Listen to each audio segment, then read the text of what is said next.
Maka kufur nikmah di sini masuk kepada ayat ini. Innal insana li rabbihi lakanut, kembali kepada ayat tadi, bahwa sungguhnya dua taukid di sini, lam taukid, lakanut dengan insana, innal insana, maknanya bahwa sungguhnya kebanyakan atau seluruh manusia itu kufur nikmah. Ini Allah pukul permisalan bahwa asal dari seluruh manusia itu kufur nikmah.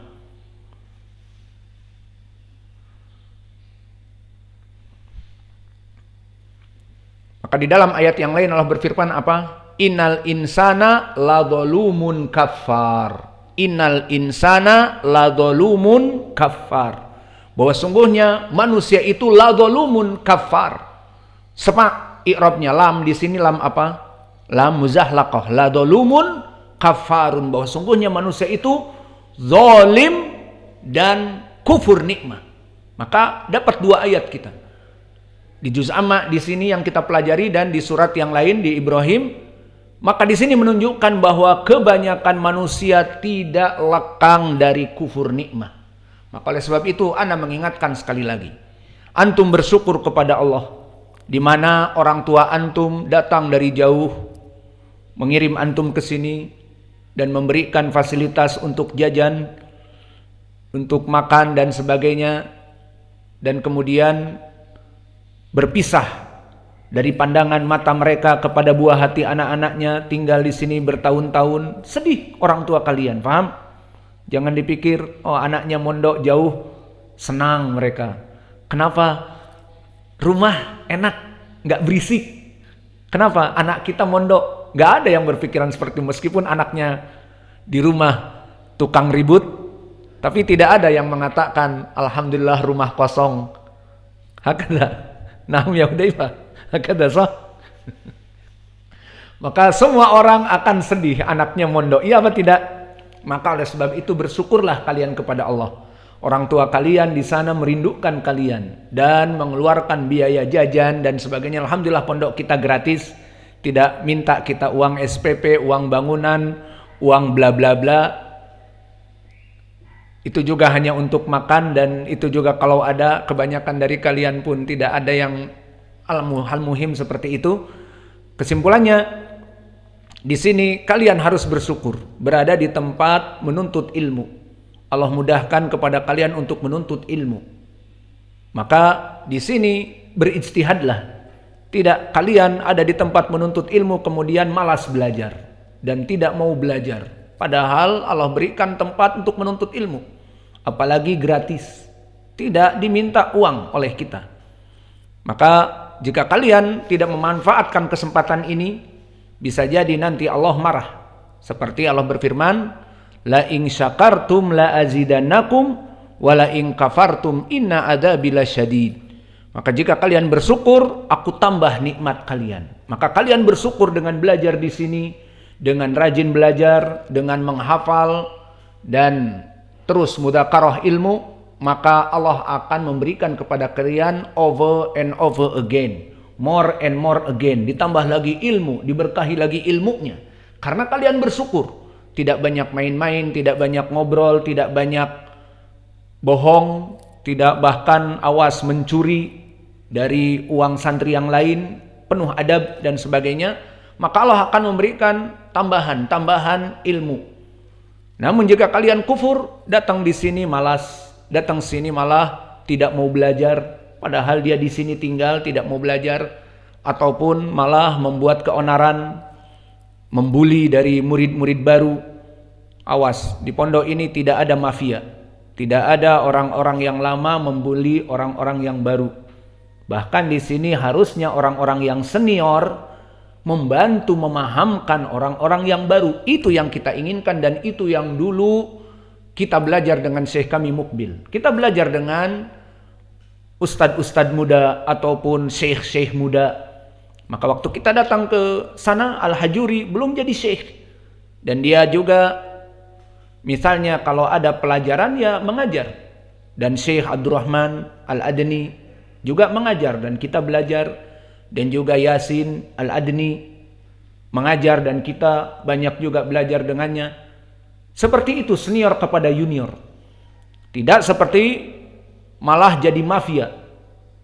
Senior harus jadi raja, meminta hak dari junior atau dibully junior, dibikin ketawaan. Memangnya drakor apa? Dibully murid baru, apa drakor ya? Dracula. Al-muhim seperti itu keadaannya. Tidak, di ma'had ini tidak ada senior membuli dari junior, dan junior setahun merasa dibully, memendam merasa sempit dadanya, tidak belajar serius. Kenapa? Semua orang, saya katakan di sini, yang merasa dibully bilang, baik yang membulinya orang-orang yang sudah besar ataupun 2 orang, 3 orang, bilang dengan saya, nanti kita pukul depan antum, ya. Ada yang membuli, masih ada yang membuli? Nggak ada yang membuli. Terus anak-anak ustadz juga, jangan mentang-mentang anak ustadz jadi geng mafia. Wah, ini kebal hukum, untouchable, tidak tersentuh hukum. Karena bapaknya pendiri pondok, karena bapaknya ustadz, karena dia bisa berbuat apa saja. Never ever. Saya katakan sekali lagi, anak-anak kita malah antum lihat banyak dipukul, ya apa tidak? Karena kita lebih berkuasa memukulnya. Tidak ada yang mengadu nanti bapak-bapaknya ke polisi. Karena anak saya sendiri. Alhasil di sini tidak ada yang jadi mafia, tidak ada menjadi bos gangster, santri-santri menjadi gangster, memukuli anak-anak baru, membuli anak-anak baru, atau bahkan mencuri atau merampas hak-hak anak-anak baru. Tinggal lapor saja ke saya. Dan awas, anak-anak ustadz juga tidak untouchable, tidak dia itu tanpa tersentuh hukum. Tetap dia tersentuh hukum. Seperti Nabi Muhammad SAW, Fatimah idza saraqat wallahi la qata'tu yadaha. Demi Allah, Fatimah jika mencuri, aku akan memotong tangannya juga. Tidak ada nepotisme di dalam Islam. Maka anak-anak kita jika membuli kalian, bilang, Ustadz, anak ustadz ketiga ini membuli ana diejek, ana dipukul. Biar mereka 3 orang ini kita pukul di depan kalian. Maka inilah dari tafsir, kesimpulannya, banyak dari manusia ataupun kebanyakan dari manusia tidak syukur kepada Allah. Maka saya wanti-wanti sekarang, kalian menuntut ilmu di sini, syukuri nikmat Allah. Apalagi kita di sini, alhamdulillah Allah mudahkan bagi kami sekarang ini untuk memberikan ilmu. Ba'dal fajr, qabla duhur, ba'da duhur, qabla duhur dan ba'da duhur, ba'dal asr, ba'dal maghrib. Semuanya ada ilmu. Bahkan hari-hari Id dan setelahnya pun kita alhamdulillah belajar. Maka ini kesempatan emas bagi kalian. Jika kalian tidak ikut belajar dan kalian di sini, kalian malas, maka tinggal menunggu dari adab Allah atas kekufuran kalian. Inna adabil syadid. Bagi mereka yang kufur atas nikmat Allah, tunggulah adab Allah. Maka bisa jadi suatu hari, karena kemalasan kalian tidak syukur dengan nikmat, Allah memberikan adab. Dari apa? Tiba-tiba kalian merasa tidak cocok di sini. Akhirnya kalian keluar misalnya. Atau ada perkara-perkara apa saja yang menyebabkan kalian tidak di sini lagi. Maka itu sangat mudah bagi Allah. Kenapa? Karena kalian kufur atas nikmat. Maka orang-orang yang kufur kepada nikmat, dari nikmat dimudahkan belajar, dari nikmat dimudahkan ada masjid ahli sunnah. Kita dari dulu meminta kepada Allah masjid ahli sunnah. Karena apa? Agar kita berkumpul, sholat Jum'ah, sholat tarawih, dan sholat berjamaah, dan memberikan kajian di tempat sunnah. Maka dulu sebelum kita tidak punya masjid, kita bergerilya.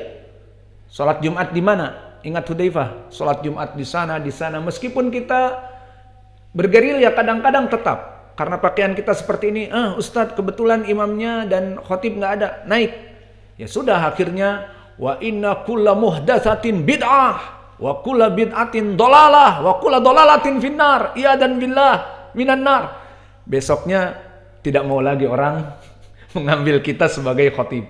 Hada syadid, kullu syai bid'ah dolalah. Al-muhim, kita bersyukur sekarang dengan mempunyai masjid ini.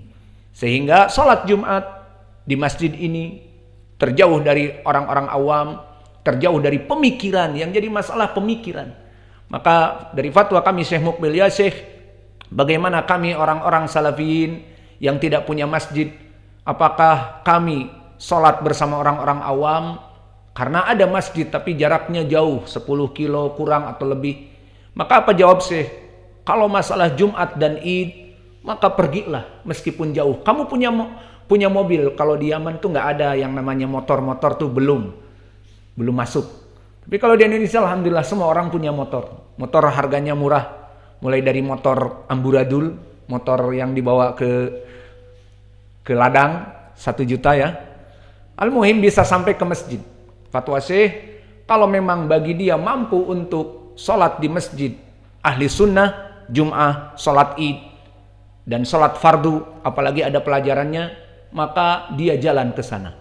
Tidak pantas kalian di khutbah Jum'ah dengan orang awam memberikan subhat kepada kalian, dari subhat sufiyah, subhat khawarij, apalagi di negeri kita ini banyak dari kelompok-kelompok seperti itu. Maka mereka berbicara menyelisihi sunnah dan kamu diam, itu kata Syekh.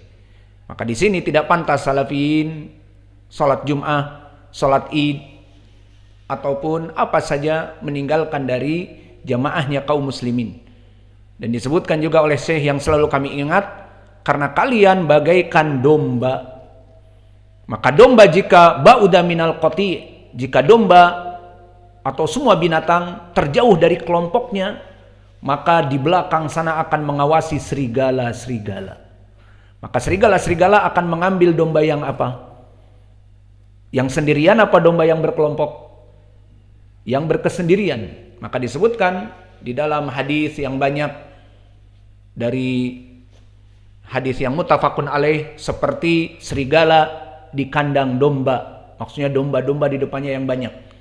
Maka sangat aman. Namun jika domba yang berkesendirian dari kelompoknya yang banyak, terjauh dia dari kelompoknya, tidak ikut kepada kelompoknya, maka dia akan rentan, akan masuk kepadanya syubhat-syubhat. Dan yang namanya manusia itu hatinya fi asabi min asabi'ir rahman, yakni di tangan Allah yang mudah untuk berpindah-pindah. Apalagi sifat manusia itu makhluk sosial, we are social people. Maka di hadis-hadis disebutkan agar falyangdur ahadukum man yukhalil. Maka semua kaum muslimin itu tergantung agamanya dengan teman dekatnya. Maka lihatlah teman-teman dekat kalian.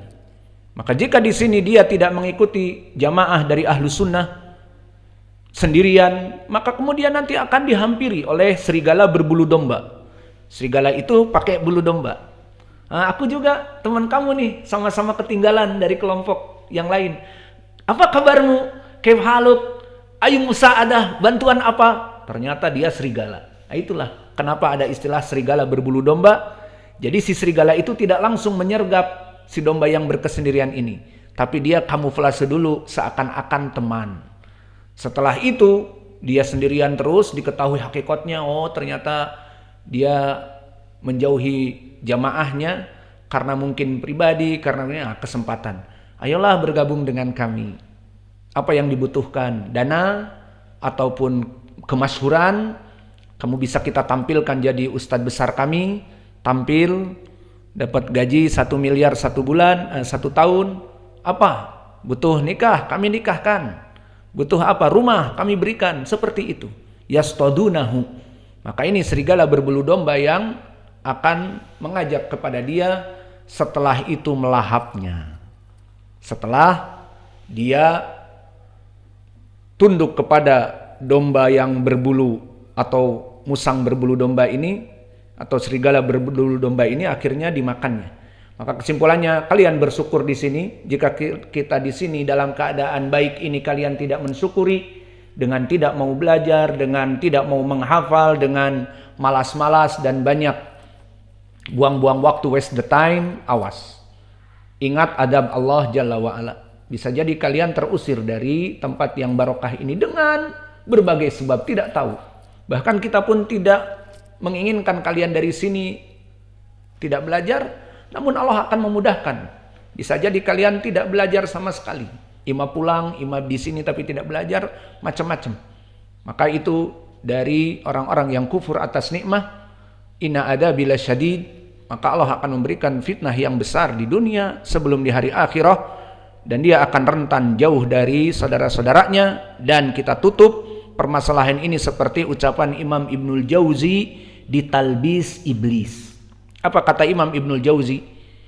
Inna syaitan awal min talbisihi yukharrijunan nas minal ilm li'anal ilma nurun ida atfahu syaitan minal muslimin nurahu fasayatakhabbatuna fi dhalam wa dhalal.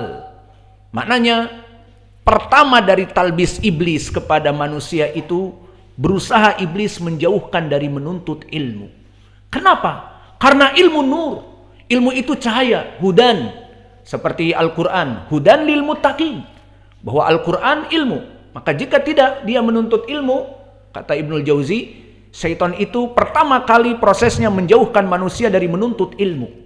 Maka jika dia sudah tidak menuntut ilmu, maka yatakhobbatuhu, dia akan dalam keadaan kegelapan. Karena tidak ada cahaya ilmu tadi. Kemudian tidak ada cahaya dan dalam keadaan kegelapan, takhobbat. Bisa jadi terpuruk di sini, ada lubang, terperosok di sana, iya. Atau menabrak tiang listrik.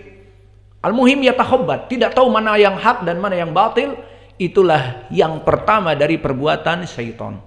Maka oleh sebab itu banyak dari saudara-saudara kita belajar, alhamdulillah, kemudian aduh ada udzur. Kenapa begini dan begitu? Akhirnya tidak bisa menuntut ilmu lagi, atau mungkin dia akhlaknya buruk, terusir dari pondok atau apa dan sebagainya. Maka itu membuat syaitan sangat senang, karena orang-orang yang terjauh dari ilmu tadi, al-ilmu nurun, ilmu itu cahaya. Jika cahayanya padam, maka dia akan yatakhobbat. Dia tidak mengetahui manhaj yang hak, akidah yang hak, mana sunnah dikira bid'ah, padahal bid'ah dikira sunnah. Lebih parah lagi, mana Islam, ternyata kufur disangka Islam, padahal kufur, padahal syirik disangka tauhid. Maka akhirnya yatakhobbat, dan itulah yang diinginkan oleh syaitan. Syaitan akan memperdayakan dia kepada kebid'ahan, dipikirnya sunnah, karena tidak ada nur cahaya tadi. Maka awas, sekali-kali kembali kepada ayat ini, innal insana li rabbihi lakanud. Telah Allah ingatkan, banyak dari ataupun kebanyakan atau semua manusia dalam keadaan kufur nikmah. Maka jangan jadi kita masuk kepada kelompok yang banyak ini. Jadikanlah kita masuk kepada orang-orang yang syukur nikmah, mensyukuri nikmat Allah, bisa sholat berjamaah bersama ahli sunnah, bisa sholat Jumat bersama ahli sunnah, bisa sholat id bersama ahli sunnah, belajar dengan ahli sunnah. Maka ini adalah perkara yang harus kita syukuri. Wa naktafi ila huna wa jazakumullahu khaira wa barakallahu fi ilmikum. Subhanakallahumma bihamdika asyhadu an la ilaha illa anta astaghfiruka wa atubu